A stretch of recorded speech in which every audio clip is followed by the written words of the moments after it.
નમસ્કાર દર્શક મિત્રો, હું છું પરાગ દવે। કોરોના કાળ બાદ મકાનોની માંગમાં ઝડપી સુધારો જોવા મળ્યો છે।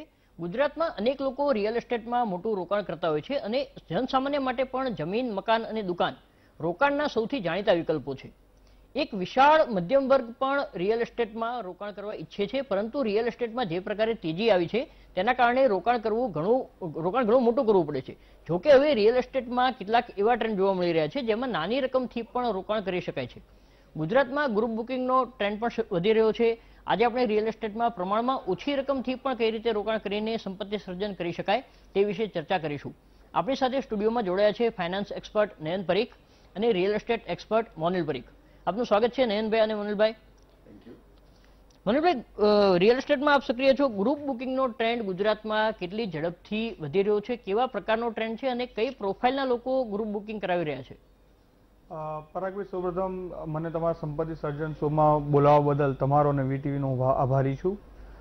કોરોના કાળ પછી જે બધા આઇસોલેશનમાં 2 મહિના જે કોવિડ-1 અને કોવિડ-2 ફેઝમાં રહ્યા હતા, એના પછી અત્યારે બધાનો ટ્રેન્ડ એવો જોવામાં મળી રહ્યો છે કે જેવી રીતે પહેલાં રોટી, કપડાં અને મકાન જેવી રીતે આવશ્યક વસ્તુઓ હતી, એવી રીતે હવે વીકેન્ડ વિલાવી બધાના માટે એક આવશ્યક વસ્તુ થઈ ગઈ છે અને એક સેકન્ડ હોમ દરેક માટે હોવું જોઈએ। ક્યારેક પરિવારમાં કોઈકને કોરોના થાય અને બીજા ફેમિલી મેમ્બરને બીજા ઘરમાં શિફ્ટ થવું હોય તો એના માટે એક વીકેન્ડ વિલા હોય તો ત્યાં આગળ જઈને ડિસ્ટન્સ ઉપર રહી શકે છે।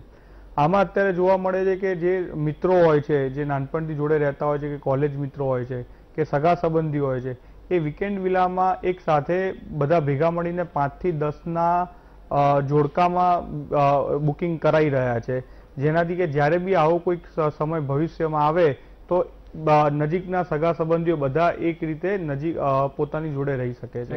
એપાર્ટમેન્ટ્સમાં પણ આવો ટ્રેન્ડ સેમ જોવા મળી રહ્યો છે। ઘણા બધા બિલ્ડર્સ જણાવી રહ્યા છે કે ગ્રુપ બુકિંગ થઈ રહ્યું છે। ડોક્ટરો હોય કે પછી એન્જિનિયર્સ હોય, સોફ્ટવેર એન્જિનિયર્સ હોય, આ તમામ બુકિંગ કરાવે છે। નયનભાઈ, ગ્રુપ બુકિંગમાં ફાઇનાન્શિયલી કેવા એડવાન્ટેજ મળતા હોય છે? બિલ્ડરો કેવી ઓફર આપે છે જે લોકો એકસાથે 8-10 મકાનો બુક કરાવતા હોય તે સંજોગોમાં?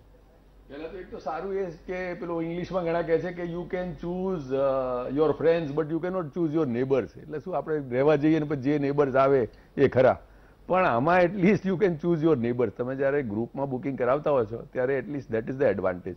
પણ પૈસાની વાત કરો તો એટલીસ્ટ તમે ગ્રુપ તરીકે જતા હો ત્યારે તમારી પાસે બાર્ગેનિંગ કેપેસિટી વધારે હોય છે।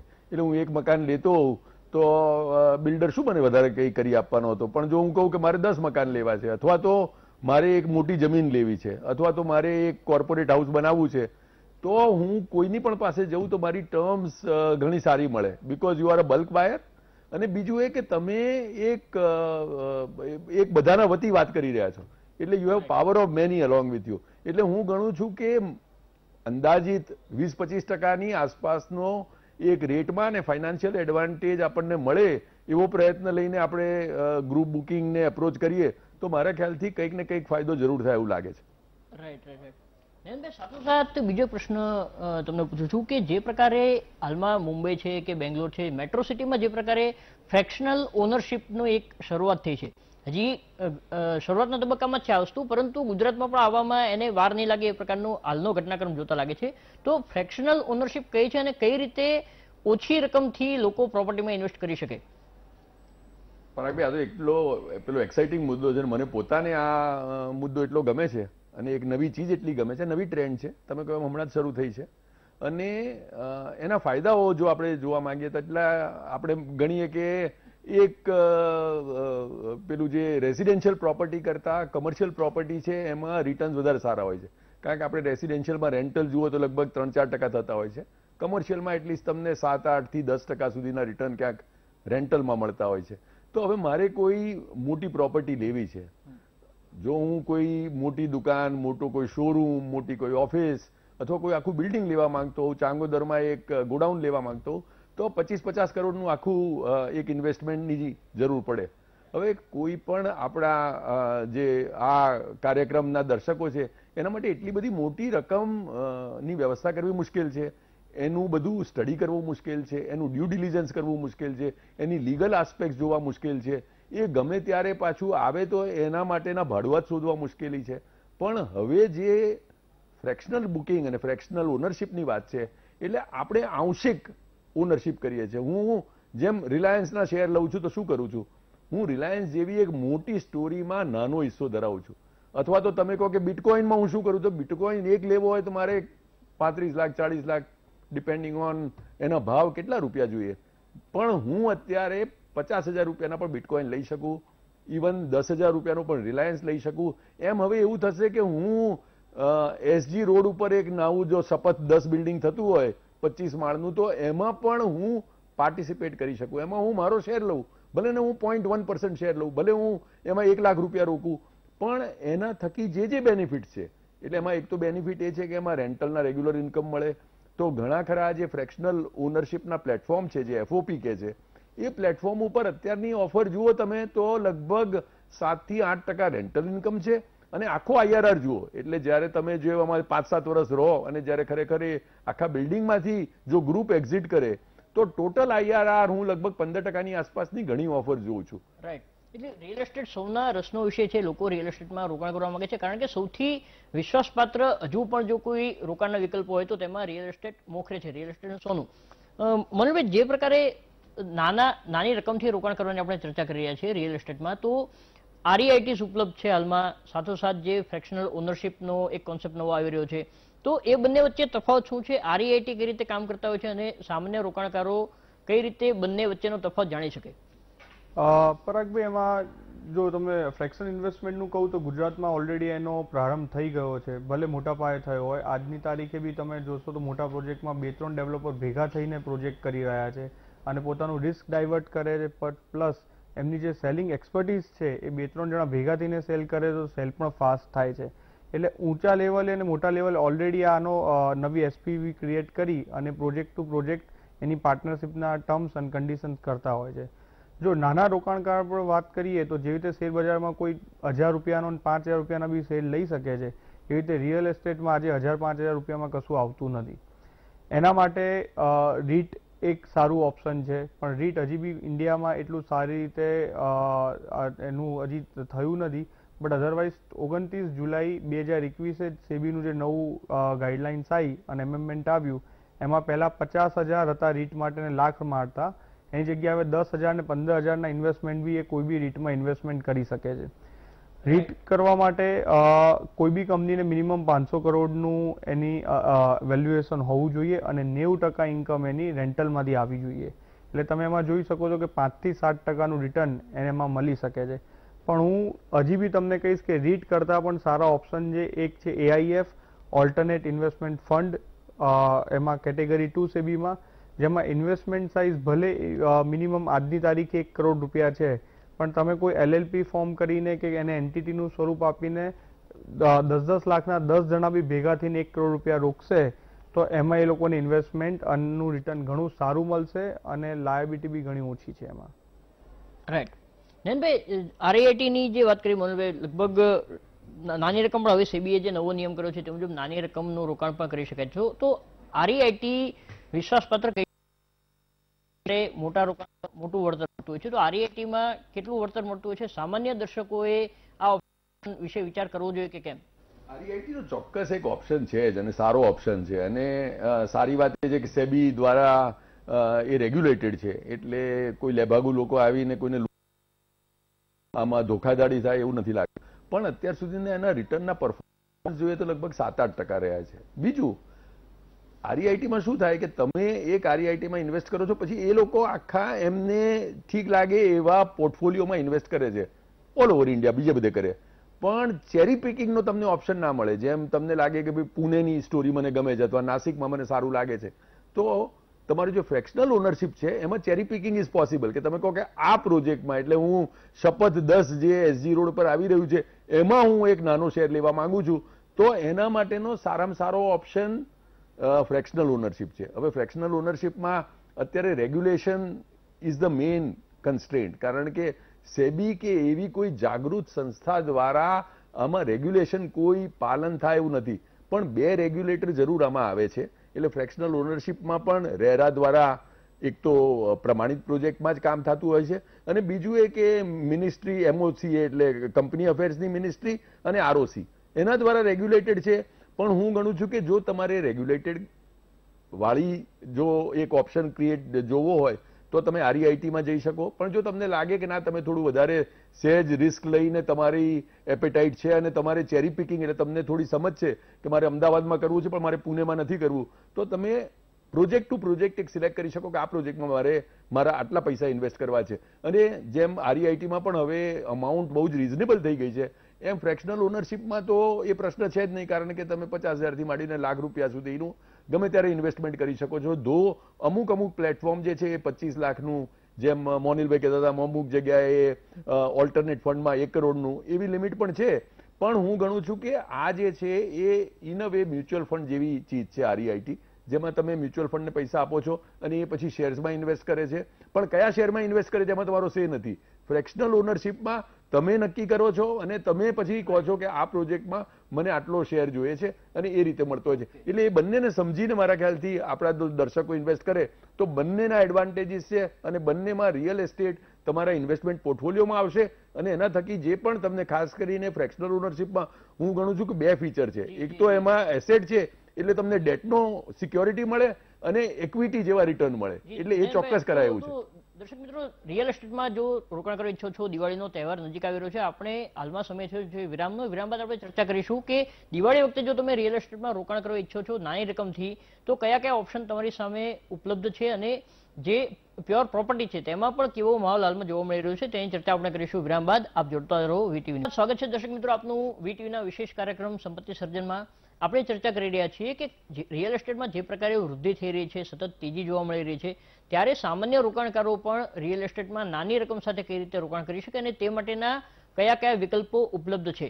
વિરામ પહેલા આપણે ચર્ચા કરી ફ્રેક્શનલ ઓનરશિપ અને એઆઈએફ વિશે, આરઈઆઈટી વિશે પણ આપણે ચર્ચા કરી. તો મોનભાઈ, જે પ્રકારે આરઈઆઈટી, એઆઈએફ અને ફ્રેક્શનલ ઓનરશિપ ત્રણેય વિકલ્પ ઉપલબ્ધ છે, તો કયા પ્રકારના રોકાણકારો માટે કયો વિકલ્પ વધારે સારો રહેશે? ફ્રેક્શનલ ઓનરશિપ જે છે એ જેને કોઈને સ્પેસિફિક પ્રોપર્ટી લેવી હોય 3 કે 4 જણા ભેગા થઈને કે ભાઈ અમારે આ જ વસ્તુમાં ઇન્વેસ્ટમેન્ટ કરવું છે અને આમાં જે રિટર્ન આવશે એનાથી જ અમે સેટિસ્ફાઈ છીએ, એ એના માટે એ વિકલ્પ સૌથી સારામાં સારો છે. રીટ જે છે એ જેને આમ 5 થી 7% રિટર્નમાં સેટિસ્ફેક્શન મળતું હોય અને નાનું ઇન્વેસ્ટમેન્ટ કરવું હોય કે 10-15 હજારથી લઈને લાખ 2 લાખ સુધી કે 5-10 લાખ રૂપિયા કરવું હોય અને આ જ રિટર્નમાં એને રહેવું હોય કે સેટિસ્ફેક્શન હોય તો એને રીટમાં ઇન્વેસ્ટમેન્ટ કરવું જોઈએ. એઆઈએફ એના માટે કે એમાં ટિકિટ સાઇઝ મોટી રાખી છે સેબીએ, પણ એમાં ઇન્વેસ્ટરનું હિત જળવાય એ દરેક વસ્તુને એમને ટેક કેર કરેલી છે. હું તમને ઉદાહરણ તરીકે કહું તો એઝ પર સેબી ગાઈડલાઇન કે 25%થી વધારે તમે કોઈ બી ઇન્વેસ્ટરના પૈસા એક પ્રોજેક્ટમાં ના નાખી શકો. એટલે સપોઝ જો કોઈ એસપીવી ક્રિએટ કરી અને 4-5 જણા 1 કરોડ રૂપિયા રોકે છે એઆઈએફ ફંડમાં, તો એમના 1 કરોડ રૂપિયા 5 થી 6 પ્રોજેક્ટમાં ડિસ્ટ્રીબ્યુટ થઈ જાય છે. પ્લસ જે બી પ્રોજેક્ટમાં એઆઈએફ પૈસા રોકે છે ત્યાં મિનિમમ 15 થી 20 કરોડનું રોકાણ કરતું હોય છે. તો એમના ત્યાં આગળ 25 લાખ રૂપિયા લાગેલા હશે, પણ એમને રેટ અને જે બેનિફિટ મળવાના હશે 15 થી 20 કરોડના મળશે. 5 થી 6 પ્રોજેક્ટના જે બી ક્યુમ્યુલેટિવ પ્રોફિટ થશે, કે કોઈ 4 કે 5 પ્રોજેક્ટમાં વધારે સારો પ્રોફિટ થયો, 2 પ્રોજેક્ટમાં પ્રોફિટ થોડો નોમિનલ થયો, તો એક ક્યુમ્યુલેટિવ રિટર્ન એમનું મળશે ને રિસ્ક ડાયવર્સિફાય થઈ જાય છે. એટલે જેના માટે લોંગ ટર્મ ઇન્વેસ્ટમેન્ટ કરવું હોય 5 વર્ષથી 7 વર્ષનું રિયલ એસ્ટેટમાં અને ડિફરન્ટ સિટીમાં કરવું હોય કે 2 પ્રોજેક્ટ મારે અમદાવાદમાં કરવા છે, એક બોમ્બેમાં રોકાણ કરવું છે, એક પુનામાં રોકાણ કરવું છે, એના માટે એઆઈએફ સર્વશ્રેષ્ઠ વિકલ્પ છે. રાઈટ. નયનભાઈ, આરઈઆઈટી અને એઆઈએફ એ બંને સેબી દ્વારા રેગ્યુલેટેડ છે, પરંતુ જે આપણે વાત કરી ફ્રેક્શનલ ઓનરશિપ, તેમાં હજુ સુધી કોઈ રેગ્યુલેશન નથી, જે તમે જણાવ્યું. તો ફ્રેક્શનલ ઓનરશિપ કામ કઈ રીતે કરે છે, કઈ રીતે કંપની ફોર્મ થાય છે, કઈ રીતે શેર ડિસ્ટ્રીબ્યુશન થાય છે, એના વિશે માહિતી આપો.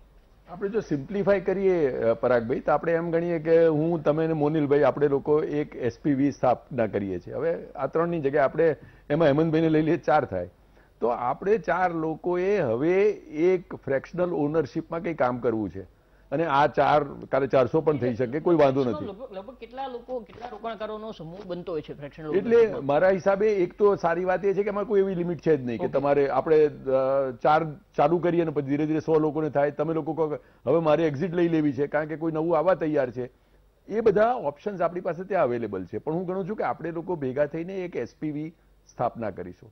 એસપીવી કરીને આપણે ગણીએ છીએ કે આવતા 5 વર્ષમાં શપથ ઉપર જે 7-8 બિલ્ડિંગ થવાના છે એ જ, અને એસજી રોડ પર થવાના છે, એવા બિલ્ડિંગમાં આપણે ઇન્વેસ્ટ કરીશું. તો દર્શક મિત્રો, જો ફ્રેક્શનલ ઓનરશિપમાં જે હાલમાં ઓપ્શન વિચારણા હેઠળ છે ગુજરાતમાં એ આવે તેવી પૂરી શક્યતા છે. અન્ય મેટ્રો સિટીમાં આ કોન્સેપ્ટ શરૂ થયો છે. તેમાં કોઈ મોટી કોમર્શિયલ પ્રોપર્ટીમાં રોકાણ કરવાનો એક મોટો સમૂહ સાથે મળીને રોકાણ કરે છે અને ત્યારબાદ તેમાંથી દરેકના હિસ્સા મુજબની જે રેન્ટલ ઇન્કમ છે તે ડિસ્ટ્રીબ્યુટ કરવામાં આવે છે. જ્યારે રોકાણકાર ઈચ્છે ત્યારે તેમાંથી એક્ઝિટ લઈ શકે છે અને અન્ય રોકાણકારને વેચી શકે અથવા તો કોઈ નવા રોકાણકાર તેમાં જોડાઈ શકે છે. સમય જતાં જો સારું રિટર્ન મળતું હોય તો આખો પ્રોજેક્ટ કોઈ બીજી કંપનીને વેચવાનો પણ વિચારણા કરી શકે અને એ રીતે એક સાથે આખો સમૂહ એક્ઝિટ લેતો હોય છે. આ તમામ વિકલ્પો ઉપલબ્ધ છે, પરંતુ આ હજુ સુધી રેગ્યુલેટેડ નથી અને અલગ અલગ ગ્રુપ દ્વારા શરૂ કરવામાં આવે તેવી પૂરી શક્યતા છે. તમે જ્યારે પણ આ વિશે વિચારણા કરો, રોકાણ કરવા ઈચ્છો, ત્યારે કોઈ ફાઇનાન્શિયલ એડવાઇઝરની સલાહ ચોક્કસથી લેજો. દર્શક મિત્રો, સમય થયો છે હાલમાં વિરામનો. વિરામ બાદ આપણે ચર્ચા કરીશું કે દિવાળીનો તહેવાર આવી રહ્યો છે ત્યારે કયા પ્રકારના પ્રોપર્ટી સેગમેન્ટ સૌથી આકર્ષક બની રહેશે. આપ જોતા રહો વીટીવી ન્યૂઝ. વિરામ બાદ આપનું સ્વાગત છે વીટીવીના વિશેષ કાર્યક્રમ સંપત્તિ સર્જનમાં. મનોજભાઈ, દિવાળીનો તહેવાર નજીક આવી રહ્યો છે. ગુજરાતમાં દિવાળી પર મહત્તમ નવા પ્રોજેક્ટ્સ લોન્ચ થતા હોય છે. આ વખતે રિયલ એસ્ટેટમાં માહોલ કેવો છે અને કયા સેગમેન્ટમાં રોકાણ કરવું લોકો માટે ફાયદાકારક સાબિત થશે? પરાગભાઈ, હમણાં જ શ્રાદ્ધ પત્યા છે, નવરાત્રિના દિવસો ચાલુ થયા છે, એટલે જનરલી દર વર્ષે નવરાત્રિથી લઈને દિવાળી સુધીનો રિયલ એસ્ટેટમાં ઘણી સારી ડિમાન્ડ જોવા મળે છે. હવે હમણાં જસ્ટ નયનભાઈ જોડે જે વાત ચાલતી હતી એ પ્રમાણે કહું તો અત્યારે ઓનલાઈન સેલ ચાલતા હોય છે કે તમે કોઈ પણ મોલમાં જાઓ તો દરેક જગ્યાએ સેલના પાટિયા લાગ્યા હોય છે, પણ તમે દરેક દુકાનમાંથી દરેક વસ્તુ બાય નથી કરતા. તમે બાય એ કરો છો જેની તમને જરૂરિયાત છે. એટલે હું ખાસ દર્શક મિત્રોને કહેવા માંગીશ કે તમે જ્યારે બી રિયલ એસ્ટેટમાં ઇન્વેસ્ટમેન્ટ કરવું હોય ત્યારે પોતાની જાતને 2 કે 3 સવાલો પૂછો કે મારે રિયલ એસ્ટેટમાં ઇન્વેસ્ટમેન્ટ કરવાનું કારણ શું છે. કે ફોર એક્ઝામ્પલ, અત્યારે હું કોઈક નાના ઘરમાં રહેતો હોઉં ને 2-4 વર્ષ પછી જો છોકરાઓ મોટા થાય અને મારે મોટા ઘરની રિક્વાયરમેન્ટ થશે અને 2-4 કિલોમીટર દૂર સિટી જઈશ તો વાંધો નથી. તો જે અંડર કન્સ્ટ્રક્શન પ્રોજેક્ટ હોય, જે 3-4 વર્ષે ડિલિવર થવાનો હોય, એવામાં ઇન્વેસ્ટમેન્ટ કરે તો વધારે સારું છે. રાઈટ. એટલે દરેકે પોતાની જરૂરિયાતને ધ્યાનમાં રાખીને રિયલ એસ્ટેટમાં રોકાણનો નિર્ણય લેવો જોઈએ. નયનભાઈ, જો રિયલ એસ્ટેટમાં રોકાણ કરવાની વાત આવે ત્યારે ફાઇનાન્શિયલ સ્ટેબિલિટી અથવા તો હાલમાં સ્થિતિ કેવી છે? કોરોના કાળ બાદ અર્થતંત્ર પર વિપરીત અસર થઈ હતી, જોકે ઝડપી રિકવરી પણ જોવા મળી છે, પરંતુ સમગ્ર કોરોના કાળ દરમિયાન પણ વ્યાજના દરમાં વધારો થયો નથી. આરબીઆઈએ તાજેતરમાં પણ રેપો રેટ સ્થિર જાળવી રાખ્યો છે. તો નીચા વ્યાજદરની સાથોસાથ અન્ય કયા કયા પેરામીટર્સ તમે જોઈ રહ્યા છો જે લોકોએ નવું મકાન ખરીદવાનો નિર્ણય કરતી વખતે ધ્યાનમાં લેવા જોઈએ? એક તો એ કે રિયલ એસ્ટેટમાં અત્યારે જે પેલી ઇકોનોમીમાં થોડી અસર છે, એટલે હું ગણું છું કે રિયલ એસ્ટેટમાં તમને સારા ડીલ મળવાની પૂરી સંભાવના છે. એક તો એ. બીજું, તમને પોતાના ઘરનું જે કમ્ફર્ટ છે અને ઘરમાં રહેવાની જો જરૂર પડે તો ઘરમાં શું શું હોવું જોઈએ એ અંગેનો ચોક્કસ ખ્યાલ આવી ગયો છે. કારણ કે આટલો વખત આપણે લોકો કદી એકવાર એક સાથે ઘરમાં રહ્યા જ નથી. એટલે આપણે ઘરનું શું મહત્વ, એમાં મોકળાશ હોય તો આપણી જિંદગીની શું અસર પડે, એ બધું આપણે હમણાં અનુભવેલું છે. એટલે હું સમજુ છું કે એ પરિપ્રેક્ષમાં આપણે લોકોએ એક સારા ઘર માટે ઇન્વેસ્ટ કરવાનો જો પ્લાનિંગ કરતા હોઈએ તો અત્યારે સુવર્ણકાળ છે લેવા માટે. કારણ કે અત્યારે બેંકના રેટ ઓછા છે એટલું જ નહીં, બેંક્સની પાસે લિક્વિડિટી છે. એટલે અત્યારે જે તમારે બેંક પાછળ દોડવું પડતું હતું એના કરતાં બેંકવાળા તમારી પાસે આવે એવી શક્યતાઓ છે. બેંક્સ ખાસ કરીને હાઉસિંગ લોન માટે બહુ જ અગ્રેસિવ અને રેટ અને ટ્રીટમેન્ટ બંનેમાં છે. એના પાછા ઇન્કમટેક્સના જે બેનિફિટ છે એ તો છે જ આગળ કે તમારું વ્યાજ જે તમને બાદ મળે છે. એટલે હું ગણું છું કે જો તમારે ઘર લેવાનો કોઈ પ્લાન હોય તો અત્યારે, અથવા તમે ભાડાના ઘરમાં રહેતા હો તો અત્યારે તમારે કોઈક થોડી હિંમત કરી અને ઘરમાં ઇન્વેસ્ટ કરી દો તો મારા ખ્યાલથી સારું જ છે. બેંકની લોન સારી રીતે લઈ લો, એનો તમારે જે વ્યાજમાં છે એનો ઇન્કમટેક્સમાં ફાયદો લો, પોતે તમે રહો છો અને પાછું તમને 5-1 વર્ષ રહીને એમ લાગે કે તમારે કોઈ બીજા ઘરમાં મૂવ થવું છે તો એ પણ ધ્યાનમાં રાખજો કે ત્યારે તમે એ ઘર વેચી શકો અને એનું સારું કેપિટલ અપ્રિસિએશન આવી શકે. એટલે જેમ તમે વિચાર કરો કે આપણે પશ્ચિમ બાજુ ઘર લઈએ તો કદાચ તમારે આ નીડને વધારે સૂટ થતું હોય અને ત્યાં કેપિટલ અપ્રિસિએશન હોય, પણ તમે પૂર્વમાં જો કામ કરતા હોય તો મારા ખ્યાલથી રોજનું જે તમારું કમ્યુટિંગ છે એ પણ જોઈ લેવું જોઈએ. એટલે એ ઘરનું ડિસિઝન પ્રોપરલી લઈ લો તો મારા ખ્યાલથી ફાઇનાન્શિયલી તો અત્યારનો પીરિયડ એવો છે કે જેણે ઘરમાં ઇન્વેસ્ટ કર્યું, હું ગણું છું જેમ શેર બજારમાં જેણે ઇન્વેસ્ટ કર્યું છે એને છેલ્લા વર્ષમાં ફાયદો જ ફાયદો છે, એમ હું ગણું છું કે અત્યારના ટાઈમે જો સારા ઘરમાં ઇન્વેસ્ટ કરી દીધું હોય તો આવતા 5 વર્ષ સુધી તમે ચોક્કસ એના સારા ફળો ભોગવો એવું લાઇકલી છે. રાઈટ. તો દર્શક મિત્રો, રિયલ એસ્ટેટમાં રોકાણ કરવું દરેક ગુજરાતીને ગમતું હોય છે. ગુજરાતમાં રિયલ એસ્ટેટ ઉદ્યોગ સતત ગતિથી વધી રહ્યો છે. કોરોના કાળ બાદ પણ અમદાવાદ સહિત સમગ્ર ગુજરાતમાં મકાનોની માંગ નવી ઊંચાઈ પર પહોંચી છે. નવા પ્રોજેક્ટ્સ પણ વધુ માત્રામાં લોન્ચ થઈ રહ્યા છે અને નવરાત્રીથી દિવાળી દરમિયાન વધુ નવા પ્રોજેક્ટ લોન્ચ થઈ રહ્યા છે. ત્યારે જે પ્રકારે વ્યાજના દર સ્થિર રહ્યા છે, એક પ્રકારે ઐતિહાસિક નીચી સપાટી પર વ્યાજ દરો છે, ત્યારે જો તમે તમારી પસંદગીનું નવું ઘર લેવા ઈચ્છતા હો તો ચોક્કસથી તે નિર્ણય લેવામાં વિલંબ કરવો જોઈએ નહીં, તે પ્રકારની સલાહ નિષ્ણાતો આપી રહ્યા છે. સાથોસાથ જે અન્ય પ્રકારના ઇન્વેસ્ટમેન્ટ ઓપ્શન્સ રિયલ એસ્ટેટમાં ઉભરી રહ્યા છે, જેમ કે એઆઈએફની આપણે વાત કરી, આરઈઆઈટીની વાત કરી, ફ્રેક્શનલ ઓનરશિપની વાત કરી, આ તમામ વિકલ્પો વિશે પણ તમારે સમયાંતરે નોલેજ મેળવતા રહેવું જોઈએ, કારણ કે આ તમામ વિકલ્પો દ્વારા તમે રિયલ એસ્ટેટમાં નાની રકમથી પણ સીધું રોકાણ કરશો અને રિયલ એસ્ટેટમાં આગામી સમયમાં જે કોઈ તેજી આવવાની હશે તેનો સીધો લાભ તમને મળશે અને તમારી પાસે એક મોટી માત્રામાં તમે તમારા જે વેલ્થ ક્રિએશન છે તેમાં તમે તેનો લાભ લઈ શકશો. દર્શક મિત્રો, આપણી સાથે જોડાવા બદલ નયનભાઈ અને મનોજભાઈ આપણે આભાર માનીએ છીએ. આપ પણ અમારી સાથે જોડાયા તે બદલ આપનો આભાર. આવતા રવિવારે ફરી મળીશું સંપત્તિ સર્જનમાં એક નવા વિષય સાથે. આપ જોતા રહો વીટીવી ન્યૂઝ.